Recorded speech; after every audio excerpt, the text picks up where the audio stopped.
Welcome to OilfieldUniversity.com podcast. Welcome to Oilfield University's Episode 4 Performance Plus. I'm your host, Greg Williams. As we shared depressed performance in our show last week, we would like to move to the next level.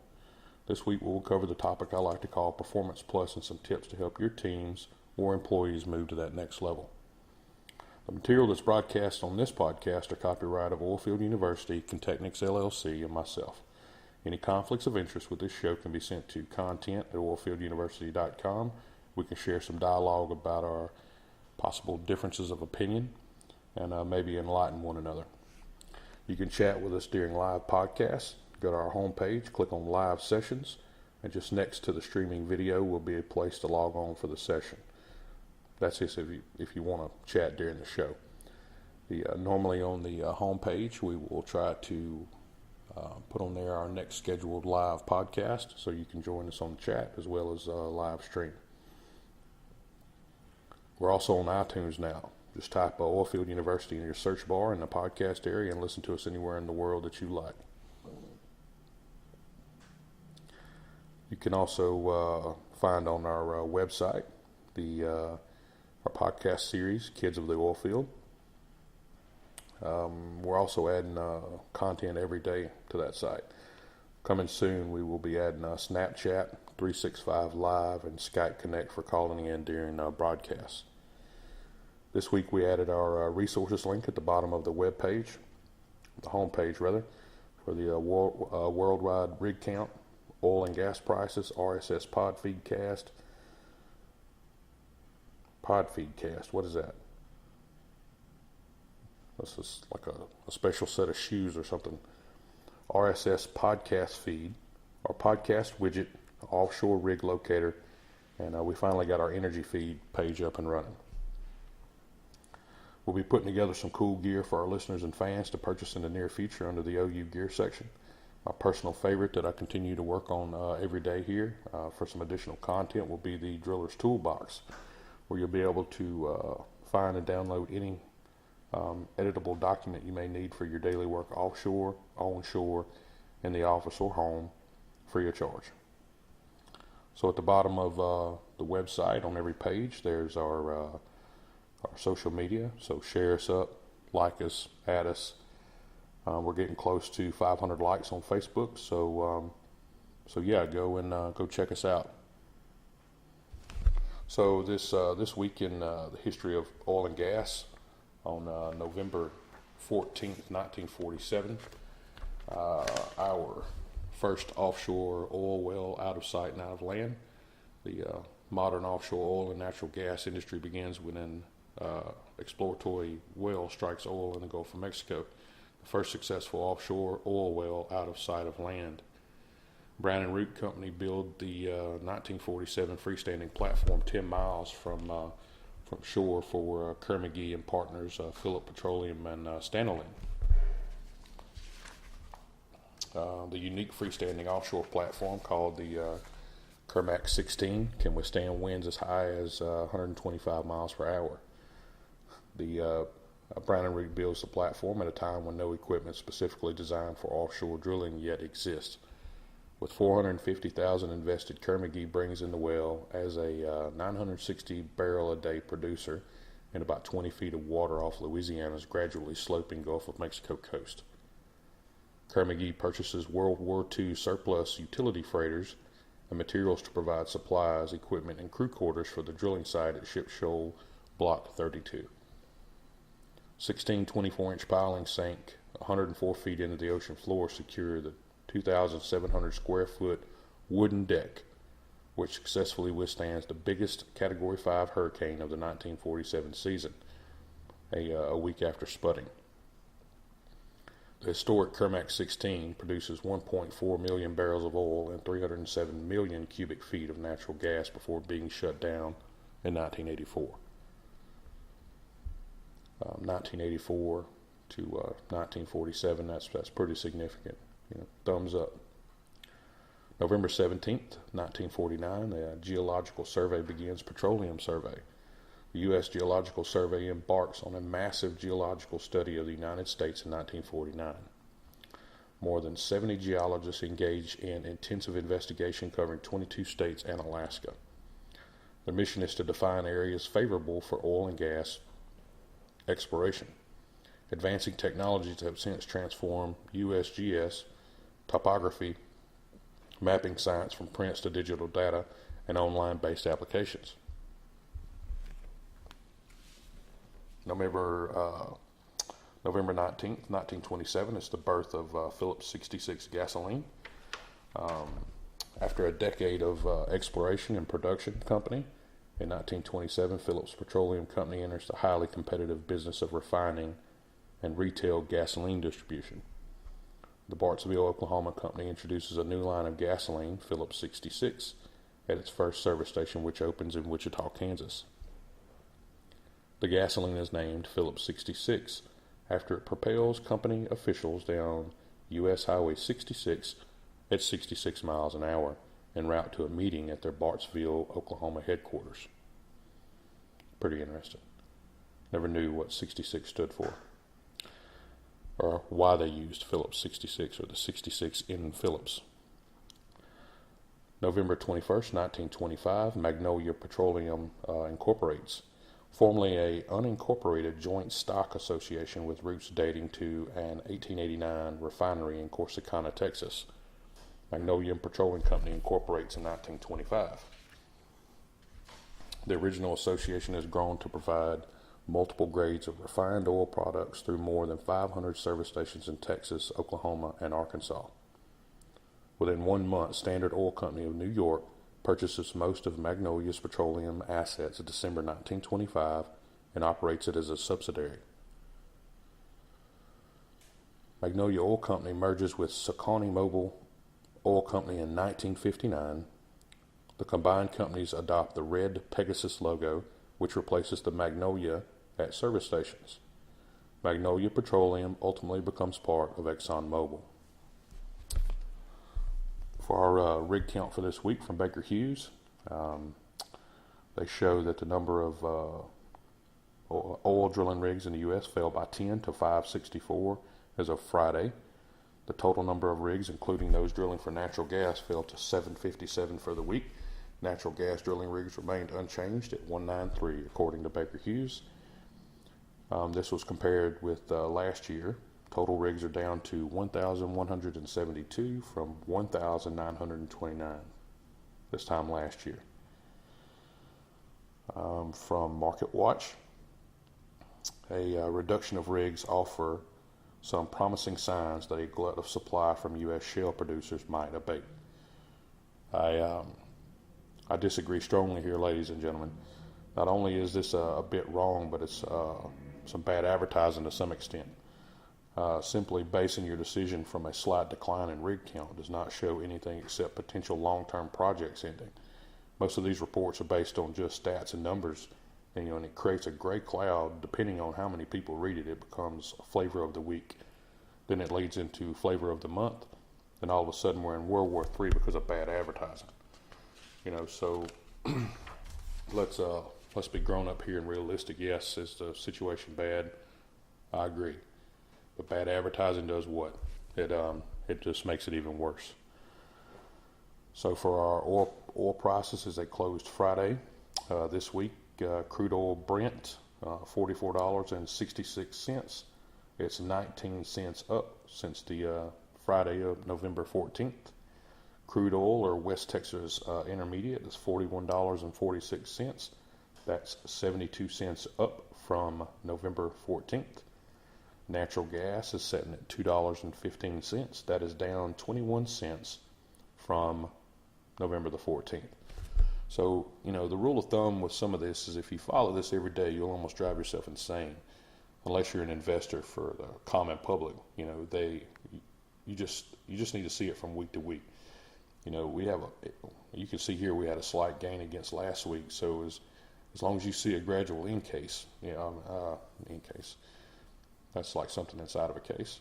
As long as you see a gradual increase, it's best not to watch it every single minute of the day. I can't even hardly talk today. It's terrible. Let's see if we can make it through the rest of the podcast without a billion mistakes. In other oil field news, on November the There we go again. Didn't even make it one sentence.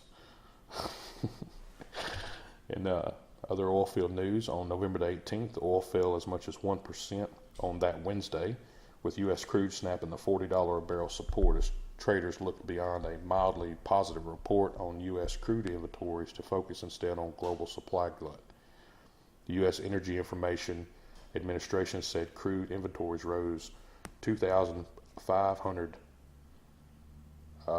that's actually 252,000 barrels, last week versus the build of nearly 2 million barrels forecast by analysts in a Reuters poll. Industry group American Petroleum Institute had anticipated a draw of nearly 500,000 barrels, so not nearly the anticipation that they had figured. From World Oil, Dhahran, Saudi Arabia. So Aramco and HHI, which is Hyundai Heavy Duty Industries, they've signed a General Memorandum of Understanding, or MOU, to jointly collaborate on business development opportunities in the Kingdom of Saudi Arabia. The MOU lays out a comprehensive, multifaceted business cooperation framework in areas such as engineering, procurement, and construction. Downstream, in the development of a casting and forging facility. The MOU also covers the development of a world-class maritime yard and the advancement of maritime diesel engine manufacturing in the Kingdom of Saudi Arabia. I've got a comment about this. I'm sure that HHI is hurting just the same as the likes of your DSMEs and Jerome's. But it's also funny to me that Aramco seem to be the only ones with the money to partner with a shipyard at this moment in the industry, considering manufacturing prices are down or at rock bottom. So that doesn't take much to tell you who's got the money. On another note, I was reading prior that there's been some it's called oil theft. So what's happening here is there's some people hitting these small, not necessarily abandoned, but either stopped due to production, cost or repair or whatnot, and they are dismantling some of the machinery as well as siphoning some of the oil out of some of the wells, and they're transporting this to the black market and selling it for $10 a barrel. This is happening from Texas all the way to Colorado. In 2013, there was almost $1 billion worth of loss, and they're anticipated, I'm sure, that it's grown even more than that. But they say the situation's been fostered by idle trucks, abandoning drilling sites and tens of thousands of lost jobs. $10 a barrel. Come on, guys, you're not helping anything currently by stealing it. If you're listening to me and you're stealing it and selling it for $10 a barrel, you're hurting yourself as well as hurting everybody else. I know things are rough, but just hang in there. Now, for all you people out there that own these assets in remote areas, instead of you just taking a loss, maybe it's time for you to step up your knowledge of securing your equipment and production sites with some surveillance. Even remote surveillance power by the multitude of tools we have available, and possibly quit blaming the guys without the jobs. I mean, people are going to steal things, that's fine, but, openly broadcasting that it's being driven by tens of thousands of lost jobs, and you're comparing it to selling a barrel of oil and machinery missing from your site. I think it's a bit vain, but that's just my opinion here. Houston, Shell confirms major discovery in the Gulf of Mexico. Caquis is a high-value opportunity in the deepwater Gulf of Mexico. It's located in close proximity to existing Shell infrastructure in the deepwater Gulf of Mexico heartland. Caquis builds upon Shell's exploration and development leadership position in Mars Ursa Basin. Shell discovered Caquis in August 2014, and appraisal drilling revealed more than 300 feet of net oil pay in August 2015. The development potentials of Caquis could exceed 100 million barrels of oil equivalent recoverable. Full evaluation of the well results continues.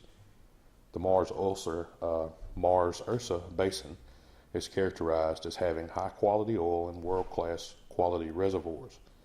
Shell owns and operates 3 infrastructure hosts in Mars Ursa Basin, making it a key strategic hub.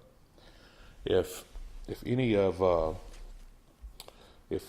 you listeners out there has ever drilled in a 300 foot of net oil pay, I've drilled in a bit more, but it's exciting to be part of that.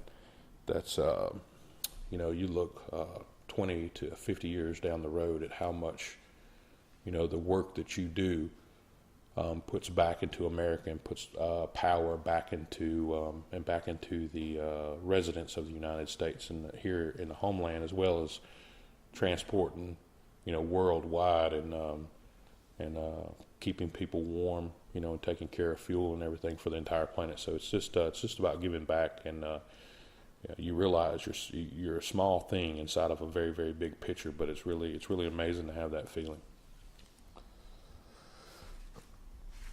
We just like last week, we're broadcasting out of the Dominican Republic.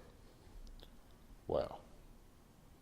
For some reason I always see Democratic Republic of Congo as Dominican Republic, but at any rate, we're broadcasting out of the out of Democratic Republic of the Congo. You should love all of these mistakes I'm making. That shows that I'm not a broadcaster, that I'm just trying to enlighten our lives a little bit and bring a little bit of comedy and humor. But I'd like to take just a minute and thank our listeners for tuning in. We'd hope that this somehow is educational for you, as well as possibly learning a bit about what we do and what we're up against in the industry. So let's get on with the show.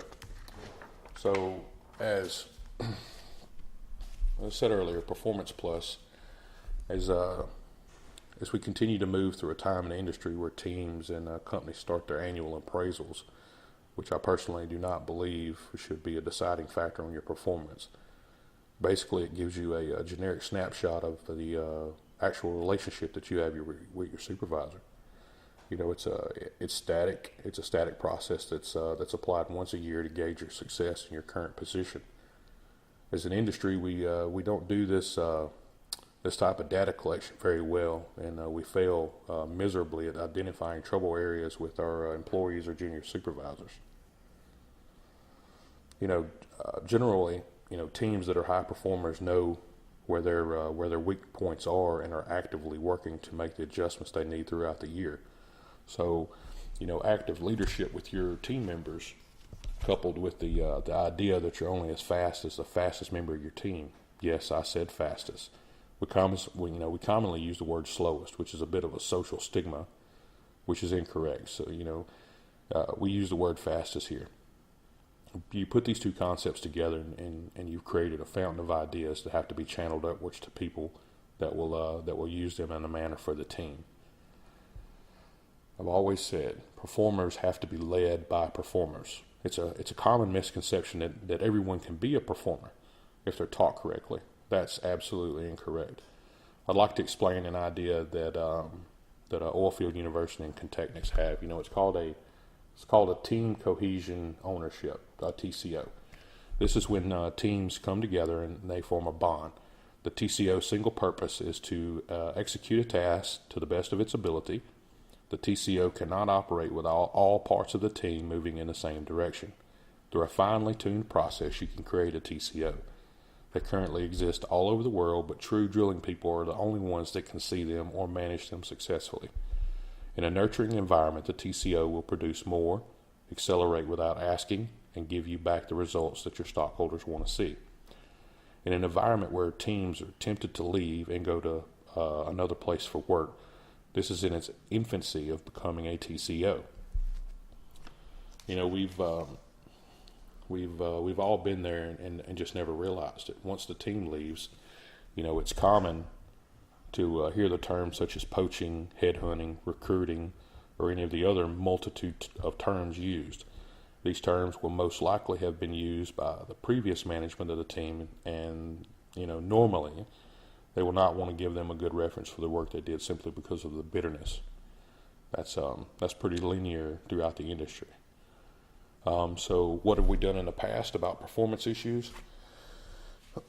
We'll cover, a couple of different positions here, but one of them is performance tool pushers. Normally the position was a senior position on board the drilling unit. He worked between the client and the contractor. He looked for improvement possibilities. He refined processes. He led, guided, and directed the teams when leadership was minimal on board. Performance engineers. This position was not a senior position. He worked for the client. He looked for improvement possibilities. He suggested refinement, and he collected data. Performance coaches. This position is held by a subcontractor. He works for either the contractor or the client, and he monitors team activities, holds after-action reviews with the teams, and he suggests new processes. You may have seen some of these processes work in the past, but what is the one common problem that they all have is the initiatives and concepts are not driven from the team. They're applied from a management perspective. This makes it hard for a TCO to operate because the weaker parts of it will be enthralled with ideas that the TCO does not have, i.e., pulling in different directions. Moving on, we'll talk about our key performance indicators, which I don't necessarily, when it comes to people and how they perform. Contechnics and Oilfield University, we're going to talk about successful performance indications, or SPIs. The whole idea here in the acronym KPI now is just a hot word to most of these teams. They're becoming immune to the evaluation process, thus puts the evaluation back with your management team instead of making them realize that it starts with them. The upfront feed of the process, starting with the meaning of key performance indicator, let's look at the meaning from a team perspective. Key performance indicators are metrics used to help a business define and measure progress towards achieving its objectives or critical success factors. They are quantifiable measures that can be expressed in either financial or non-financial terms and reflect the nature of your business. So, nowhere in that definition is the word team, group, person, personnel, or any of that was ever used. From a drilling contractor perspective, we need to change how we look at our team's success as a whole. They cannot be measured by KPIs. Your business plan and finances can be measured by KPIs, but not the success of your team on the ground. Moving away from this thought process will be hard for the drilling contractor and the contractor's client. This technique is taught as a set of major business goals. Every business with KPIs in place can measure their assertiveness and adjust their plan accordingly. Successful performance indications will show your team on the ground what they're doing that directly affect the team. The success of the team can revolve around an individual's team members' ability to do tasks such as preventive maintenance or small routine jobs such as counting warehouse stock. The difference in using the word key and the word successful is that you invite their mind into an idea with the word success in it already. So their mind is immediately tuned into what you have to say. As with the term difference between indicators and indications, indicator is a thing, especially a trend or fact that indicates that the state or level of something. Indications are a sign or a piece of information that indicates something. Both of them are similar, but applied completely different. When the word indications are used with successful and performance collectively, it means what the team has accomplished together or separately, thus showing each of their weaknesses.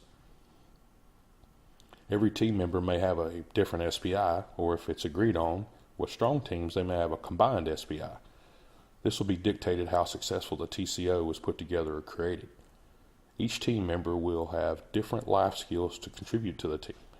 If you're successful with creating your first TCO, then most of the skills will have already been honed out as the team prior to you meeting them, especially if they all came from the same place or have common interests or common ground.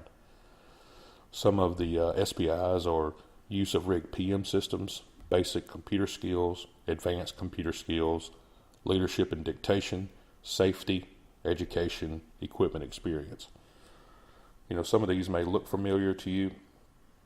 is they're all items that would have been involved in an employee's performance appraisal once a year. As with a KPI, which you monitor continuously, there needs to be a matrix by which you measure your personnel aptitude or activities, and cannot be managed from a corporate level. Starting to make a bit of sense now. Hopefully we've explained it clear enough where it has. If not, you can feel free to drop me an email, and I can send you a bit of information. How we have managed to look past this for so many years as supervisors, I don't understand. But it's been realized by Contechnics and can be applied to the core of TCOs effectively. It's already been proven with a performance study written while working with another rig and the creation of my first TCO. Consideration should always be taken for each member of the team's home life and financial situation. Not openly discussed amongst the team, but not every teammate has all the parts of his or her life in order, may not be able to just leave a job or join a project or start something new. So you have to take some other things into consideration. It takes special people that are motivated without having that proverbial carrot dangling in front of their face. As I come to a close here with episode 4, I want to reiterate that performance is the most important part of your day. Understanding how you plug into that and can contribute your part of that performance to the team is a question you should ask yourself. Finding that will take time, trust me, and it takes a while to get your team rotated into that process. But once you get it, like I said, plug into it, and basically you want to capitalize on it once you've got that in place. So thanks for your time today, and thanks for listening. Our thoughts and our hearts here at Oilfield University are with the families that are fighting against terrorism and tyranny in our world today. And as always, listen and live loud.